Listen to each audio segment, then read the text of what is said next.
Welcome to the Sherman Report. Here's Peter Sherman. And hello again. Last day of the week, and we thought we would put something together for you that will give you some hard news as well as a few lighter pieces. And on Monday, I will take my chances on the controls, which I have spent this week learning, and introduce some guests to you. And so the show will change again. You'll also notice that now you've got better lighting and you've got me centered. And I want to thank a couple of people for helping with those critiques. Andy Stinton, who you'll be hearing from next week, interesting guy, and Dave Charles. Thanks, guys. Does Kamala Harris have a chance against Donald Trump? I'm not asking you two guys that. Does Kamala Harris have a chance against Donald Trump? And how much heft does a VP running mate actually have? I've had to give this some thought over the last couple of days. Kamala's done several things that appear to a veteran like me as appropriate to a presidential election campaign. She nominated a guy for VP who looks like a positive for Democrat voters and who seems to have no anchors on him. Tim Walz is his name. Quick biography: governor of Minnesota, age 60, plain speaking, teacher by profession, football coach, and former National Guardsman. He's a dichotomy. He seems like he could be a Republican, but he's actually quite socialist in his leanings. And interestingly, his own district is typically Republican, so he knows how to work around that and win. He's passed policy legislation in Minnesota as governor that is describable as progressive, and he's made that stick.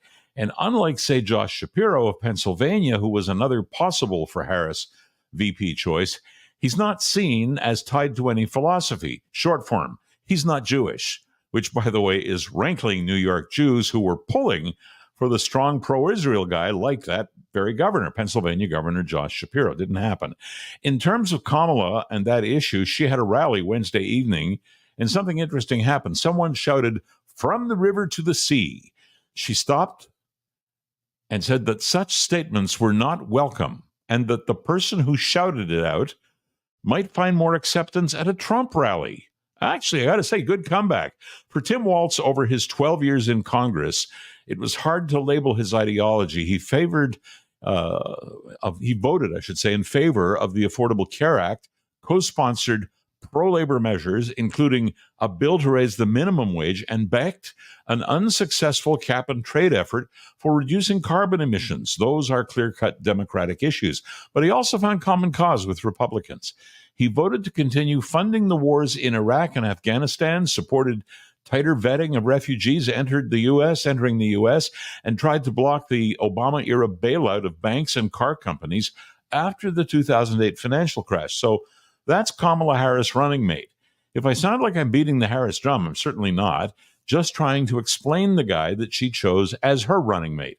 It's easy to see why Tim Walz is the choice. He is complementary to Kamala, who is obviously aware that she is correctly viewed as left-wing. Elon Musk tweeted that she's just plain communist. Glad to be a bystander in that election as I await our own sometime within the next year or so. Though I lean right and think that America needs Trump right now, having watched Hillbilly Elegy the other night, which is the life story of Trump's VP choice J.D. Vance, the reality is that Walz may help Kamala more than Vance helps Trump. That's going to be a very interesting situation. Personally, had I been Trump, my choice would have been former governor of South Carolina and former United Nations ambassador, who, by the way, Trump chose, Nikki Haley. She would have helped refine the Trump ticket, just as Walz is helping to define Harris. She is of Indian extraction, so she is a woman of color. She was a successful governor of South Carolina. She was an outstanding UN ambassador for Trump in the United States, and she makes outrageous Trump stronger by being more reserved. And it doesn't hurt that she's female. It's not too late to change horses, Mr. Trump. Back in just a moment.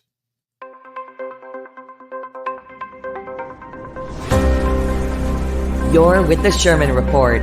Daily news commentary available at Apple Podcasts, Spotify, with video posted on YouTube and Facebook. Here's Peter Sherman.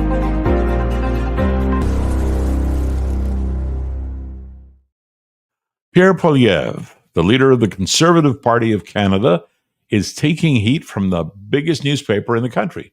No surprise, it's the Toronto Star. And the Toronto Star ran an op-ed piece on the subject of Pierre Poilievre, the presumptive Prime Minister of Canada sometime next year. And I said that, the Star didn't. The Star simply ran this piece authored by a freelance writer, Christopher Holcroft. Holcroft pins his views on Poilievre on use of language mostly. Funny, I believe in current expression and use of the 2024 vernacular because it's 2024. So maybe we have a basic disagreement here. Holcroft claims he's advocated for civil discourse for 15 years and has been a student of politics for much longer than that. The rhetoric and politics of federal conservative leader Poilievre is a dramatically new and dangerous development for Canada, says he. After the assassination attempt on U.S. presidential candidate Donald Trump and recent attacks on the prime ministers of Slovakia and Denmark, Poilievre was asked for his reaction to fears political rhetoric is leading to political violence.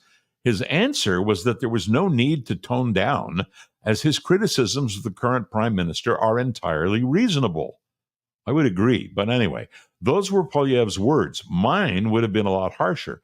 I think that Trudeau has truly hurt the country consistently and on many levels.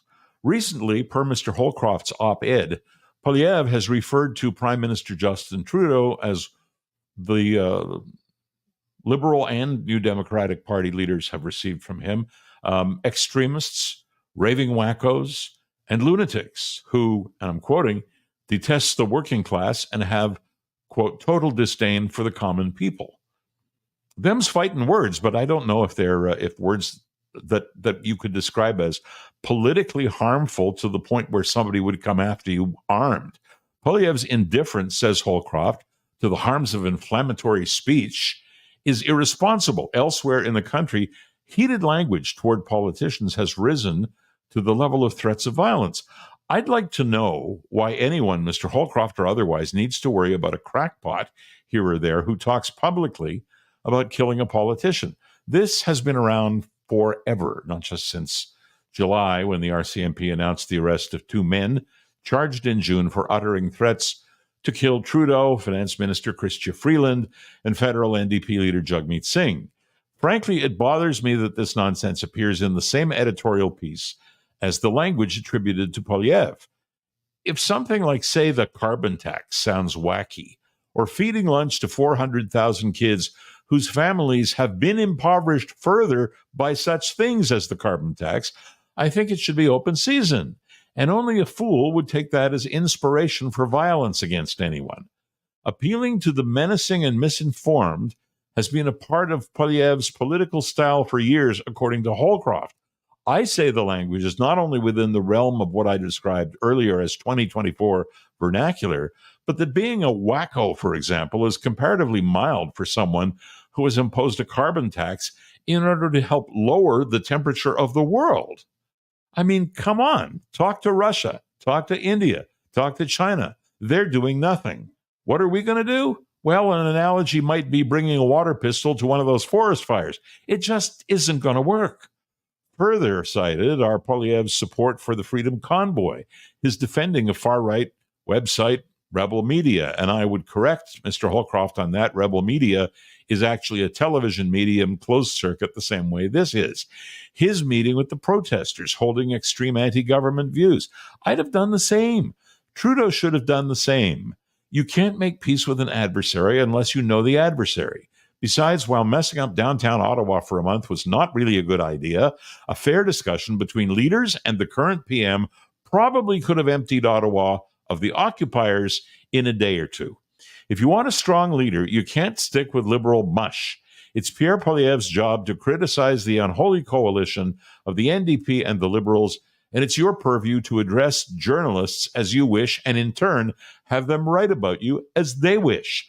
The Star op-ed suggests mocking others is not a good look, but that Poilievre does that. Well, sometimes mockery is a useful tool. Finally, don't even begin to compare Poilievre with Trump. Not in the same ballpark. Both have the same job, that's true. They're leaders in opposition. They seek the top job. They need to discredit their opponents to gain the seat of power. They do it in different ways. And how they do that is vastly different, just as the countries and their electoral systems are different. There's a reason why Poilievre is leading Trudeau by 20 points consistently. People are sick of the here and now, and they want the there and then. The Sherman Report will be looking to have Mr. Poilievre join us live in the next few weeks, and we'll ask him directly about some of what the Star and Mr. Holcroft take issue with. I'll be back in a moment.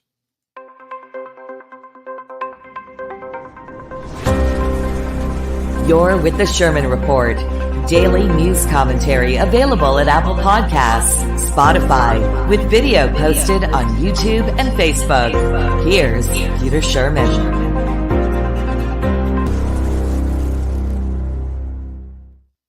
Well, it's Friday. Let's be a little lighter. Do you remember this 1962 movie, Rosemary's Baby? Well, that would depend a lot on whether you're close to my age or a young person. But then again, we can see all of those movies on streaming if we want to. And Rosemary's Baby still holds up to me. I think I watched it maybe 4, 5, 6 months ago. Anyway, if you saw Rosemary's Baby, whenever you saw it, but certainly when it originally came out, it probably scared you. And if you did see it, this is a bit of code without being a spoiler. If you did see it, do you remember the name Roman Castevet?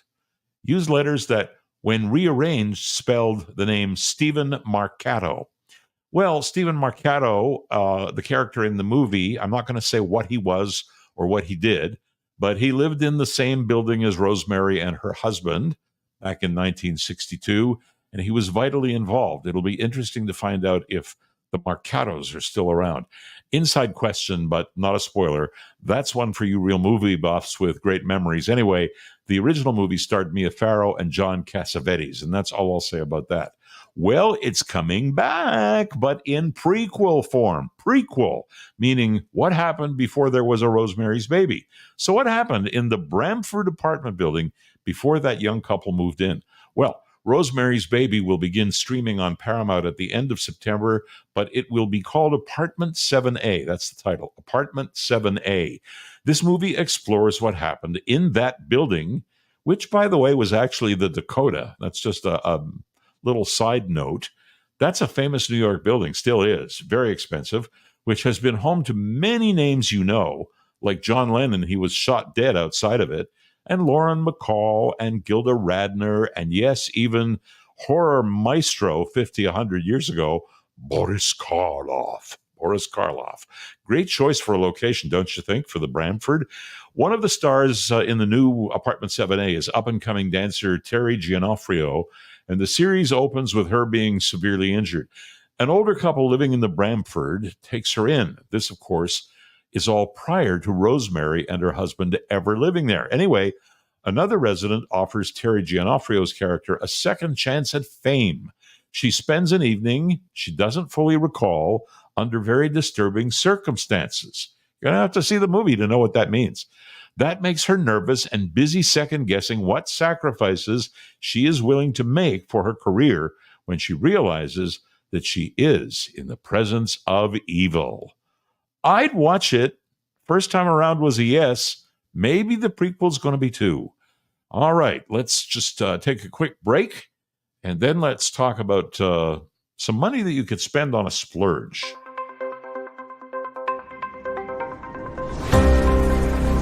You're with the Sherman Report. Daily news commentary available at Apple Podcasts, Spotify, with video posted on YouTube and Facebook. Here's Peter Sherman.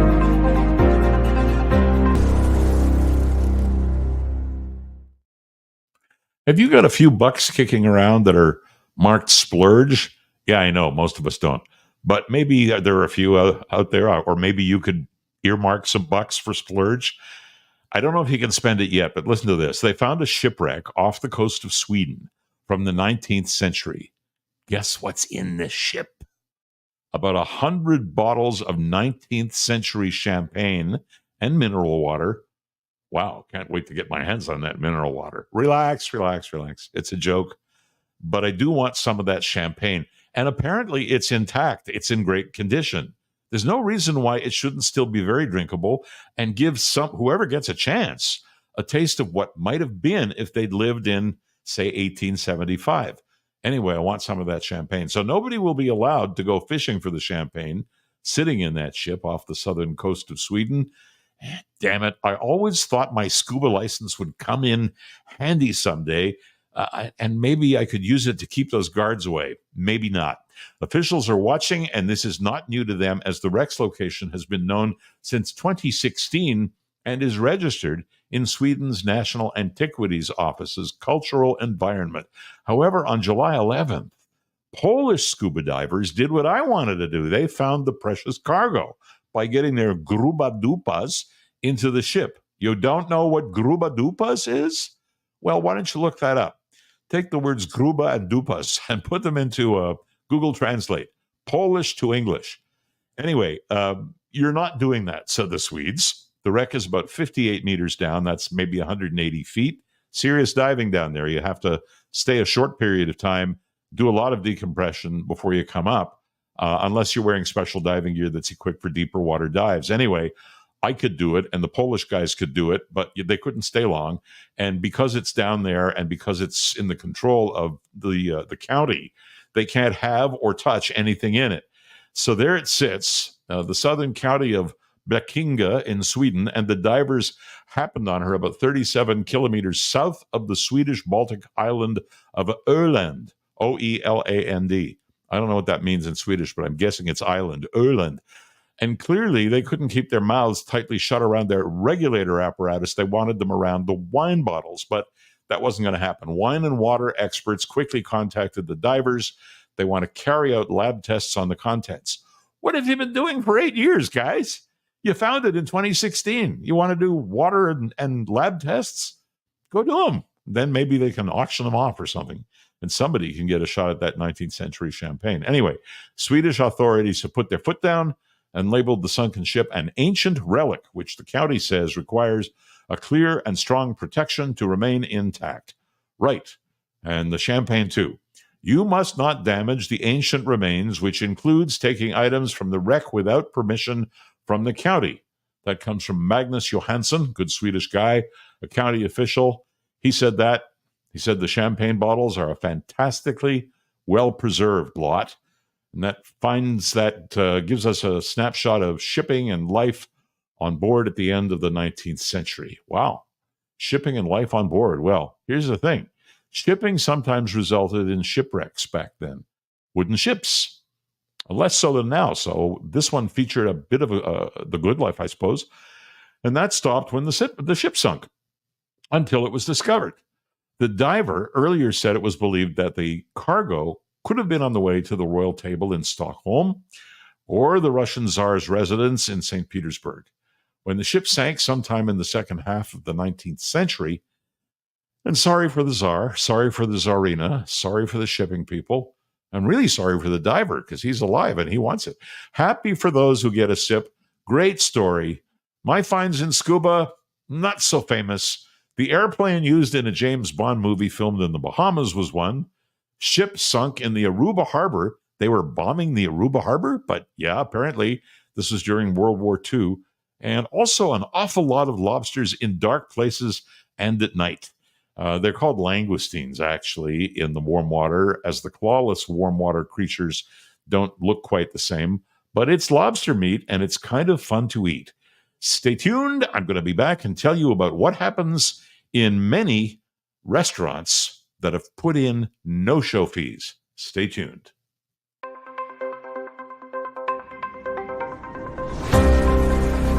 You're with the Sherman Report. Daily news commentary available at Apple Podcasts, Spotify, with video posted on YouTube and Facebook. Here's Peter Sherman.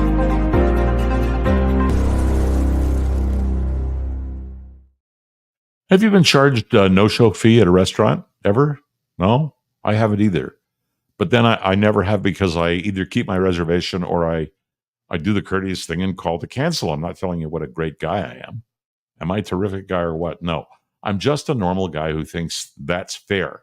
It's their business. We all know by now that it's a tough business, always has been a tough business, but really hard to come back from COVID. Many didn't. And the ones who have, well, you know, the prices are up. So A lot of people don't go as often as they used to. Some people still just don't keep their reservations, and they pay no attention to the restaurant's issues if they don't bother going. And so how fair is that? As it happens, no-shows are a huge problem in big cities especially.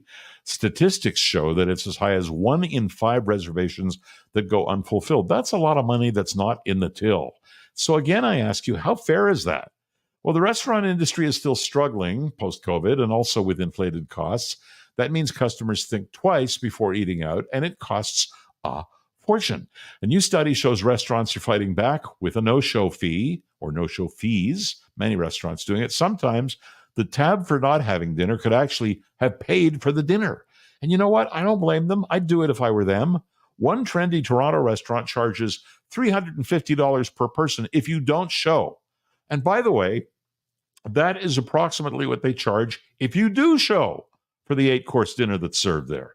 And in their case, that no-show charge is also applied if you cancel same day. So if you don't want to go to that restaurant, keep the reservation. You want to cancel at least the day before, and you definitely want to cancel.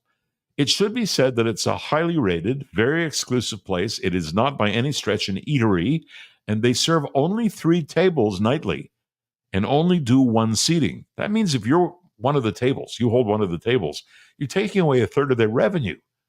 And, you can imagine the impact when just one group doesn't turn up. But not all of us go to places that charge $350 per person for a meal, regardless of how good that may be. I mean, I have been to $350 plus places, but only when I've been invited by people who could do it. I can't do it. No shame there. That said, lower priced places are beginning to do the same thing. In the UK, bar, pub, and restaurant no-shows doubled in 2023, with restaurants being hardest hit as 27% of patrons really wound up not being patrons. Estimated cost to the industry, $31 billion. In the USA, the number is 28% for no-shows, and that goes back to 2021. There are no figures since then. It appears that 95% of the world's top restaurants do charge for missed reservations. That's been the case for Michelin-starred restaurants for quite a while now, but that's expanding. A Montreal restaurateur who operates 2 different dining places said that when someone reserves and is aware of a cancellation fee, they think twice about reserving. And that way, he can build based on a target of guests who are truly interested in his restaurant. And he recommends the same to other people in his industry.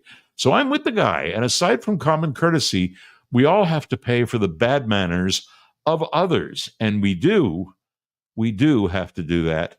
And I'll ask you just this question. Have you had a great steak lately?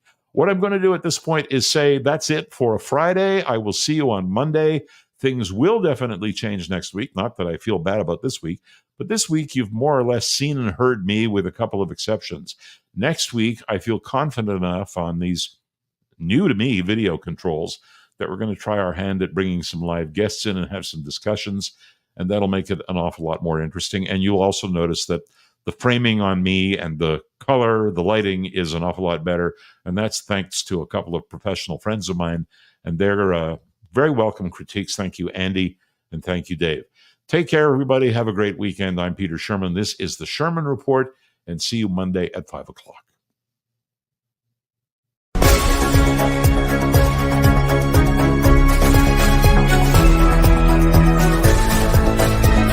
The Sherman Report, available on Apple Podcasts, Spotify,